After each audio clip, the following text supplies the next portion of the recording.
এই যি বিৰুবাৰীবাসী এইখিনি ৰাইজ ওলাই আহিছে সকলোৰে মনত এটাই ক্ষোভ যে তেওঁলোকে এটা কথা ক'ব বিচাৰিছে যে মালিক পক্ষৰ লগত সঁচাকৈ পুলিচ প্ৰশাসন মেনেজ হৈছে নেকি। এই সময়ত আটাইতকৈ গুৰুত্বপূৰ্ণ কথাটো সেইটোৱে, কিয়নো প্ৰায় 500 মিটাৰ, অৰ্থাৎ মই যদি কেমেৰা পাৰ্চন মই যদি হেমন্তক দেখুৱাবলৈ কওঁ সমগ্ৰ পৰিৱেশটো, আপোনালোকে দেখিব এইটো যিটো ট্ৰেন্সফৰ্মাৰ দেখিছে এইটো সমীপতে আছে ট্ৰেন্সফৰ্মাৰটো, আৰু এইটো ট্ৰেন্সফৰ্মাৰে বিস্ফোৰণ হৈ পেলাই আঘাতপ্ৰাপ্ত হৈছিল দুটা পৰিয়ালৰ 4জনকৈ লোক। এই যদি ট্ৰেন্সফৰ্মাৰটো মই দেখুৱাবলৈ কওঁ, আৰু এইটো হৈছে বিল্ডিং, এই বিল্ডিঙৰ ভিতৰত এইটো ট্ৰেন্সফৰ্মাৰ, এই ট্ৰেন্সফৰ্মাৰটোৱে বিস্ফোৰণ হৈ পেলাই 4জন লোক আহত হৈছিল, আৰু তাৰে সংকটজনক অৱস্থাত 4জনকে চিকিৎসালয়ত ভৰ্তি কৰা হৈছিল। তাৰে এগৰাকী মহিলা ৰিংকি তিৱাৰী ইতিমধ্যেই তেওঁৰ মৃত্যু হৈছে, আৰু তেওঁৰ মৃতদেহ ইতিমধ্যে বিৰুবাৰী যি আৰক্ষী থানা, সেই বিৰুবাৰী আৰক্ষী থানালৈ তেওঁক মৃতদেহ লৈ অহা হৈছে। মই যদি এই সমগ্ৰ পৰিৱেশটো দেখুৱাওঁ, আপোনালোকে দেখিব ইয়াত এতিয়াও তেলৰ ছিটিকি পৰি আছে, অৰ্থাৎ ট্ৰেন্সফৰ্মাৰটো বিস্ফোৰণ হৈ তেলৰ ছিটিকি পৰিছিল ইয়াত।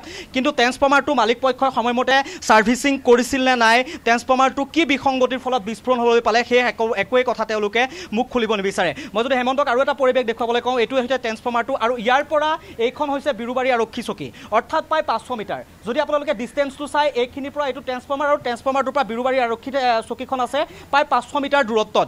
আৰু এই যিটো পথ, এই পথটোৰে অহা যোৱা কৰে আৰক্ষীৰ লগতে এটা দেখিছে আপোনালোকে ঘন জনবসতিপূৰ্ণ অঞ্চল, প্ৰায় ইয়াত আপুনি যদি কয় প্ৰায় 500ৰ পৰা 1000 ঘৰ, 1000টা পৰিয়াল এই অঞ্চলটোত বসবাস কৰে, আৰু এই পৰিয়ালৰ লোকসকল এই পথটোৰে অহা যোৱা কৰে। আৰু তেনে সময়তে এইটো ঘটনা সংঘটিত হ'ল, অৰ্থাৎ ছয়গাঁও গৰৈমাৰীৰ পৰা নিজৰ ঘৰত, নিজৰ মাকৰ ঘৰত ফুৰিবলৈ আহিছিল, আৰু ইয়াৰে বোৱাৰী বিৰুবাৰীৰ এই যি ৰিংকি তিৱাৰী নামৰ এই মহিলাগৰাকী, এই ৰিংকি তিৱাৰী নামৰ মহিলাগৰাকী ইতিমধ্যে মৃত্যু হৈছে।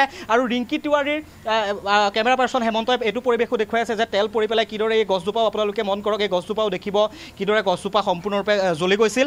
গতিকে সমগ্ৰ পৰিৱেশটো আমি দেখুৱাই আছোঁ। এতিয়া সম্প্ৰতি শোকাকুল পৰিৱেশে বিৰাজ কৰিছে বিৰুবাৰী থানাৰ সন্মুখত, অৰ্থাৎ আৰক্ষীৰ ওপৰত তেওঁলোকৰ ক্ষোভ, কিয়নো এই 500 মিটাৰ ডিষ্টেঞ্চতে ইমান এটা ডাঙৰ ঘটনা সংঘটিত হ'বলৈ পালে, ইমান এটা ভয়ংকৰ ঘটনা সংঘটিত হ'বলৈ পালে, ইমান এটা শোকাবহ ঘটনা সংঘটিত হ'বলৈ পালে, তাৰপিছতো কোনো গুৰুত্ব নিদিলে আৰক্ষীয়ে।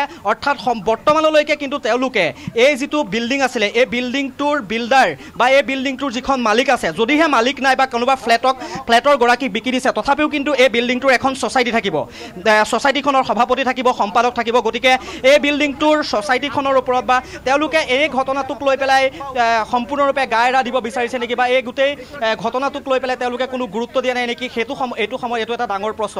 আৰু আপোনালোকে পৰিৱেশটো সমগ্ৰ দেখি আছে যে কিদৰে বিৰুবাৰী থানাৰ সন্মুখভাগত এইদৰে মানুহে ভিৰ কৰিছে, শতাধিক ৰাইজ আহি উপস্থিত হৈছে। তেওঁলোকৰ এটাই কথা, এটাই দাবী যে এই যিটো বিল্ডিঙৰ ভিতৰত ট্ৰেন্সফৰ্মাৰটো আছিল, এই ট্ৰেন্সফৰ্মাৰৰ মালিকৰ ওপৰত বিহিত ব্যৱস্থা ল'ব লাগে।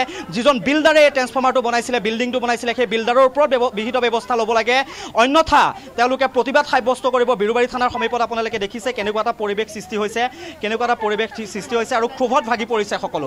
এই সময়ত ক'ব লাগিব যে ক্ষোভত ভাগি পৰিছে সকলো। মই আপোনালোকক মন্তব্য শুনাই আছোঁ, আপোনালোকে সমগ্ৰ পৰিৱেশটো দেখিছে।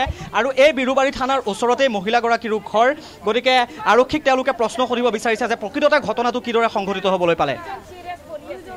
সেইটো যদি অলপ হেল্প পালোঁ হয় তেনেহ'লে ভাবিলোঁ হয়, যোনটো গ'ল হেল্প নাপাই ফেলে গ'ল। এই মীৰা তিৱাৰীটো বাচিলেতো অলপ মুখা ল'ব পাৰোঁ, আৰু এটা ৰোহিত উদ্দিন আছে, এই দুইজনে মৃত্যুৰ লগত যুঁজি আছে। কিন্তু মীৰা তিৱাৰীক আইচিইউ লাগে, তাই আইচিইউ লাগে, জানিছে মানে লাগে আমাক, এতিয়াও পোৱা নাই। এটা কণমানি শিশু, 7 বছৰীয়া এটা কণমানি শিশু মীৰা তিৱাৰীৰ বৰ্তমান সংকটজনক অৱস্থা। তেওঁক এটা আইচিইউৰ ব্যৱস্থা কৰি দিবলৈ অনুৰোধ জনাইছে, কাৰণ আইচিইউ এটা হ'লেহে হয়তো সংকটমুক্ত হ'ব পাৰিব শিশুটি।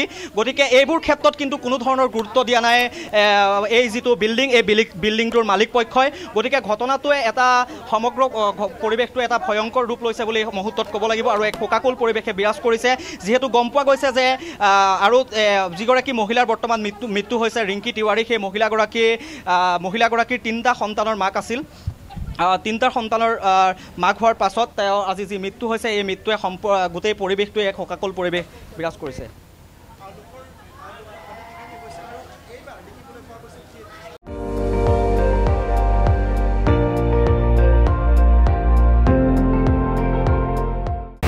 আপুনি চাই আছে ND24, সৰ্বশ্ৰেষ্ঠ নহয়, সৰ্বোত্তমৰ দৌৰ।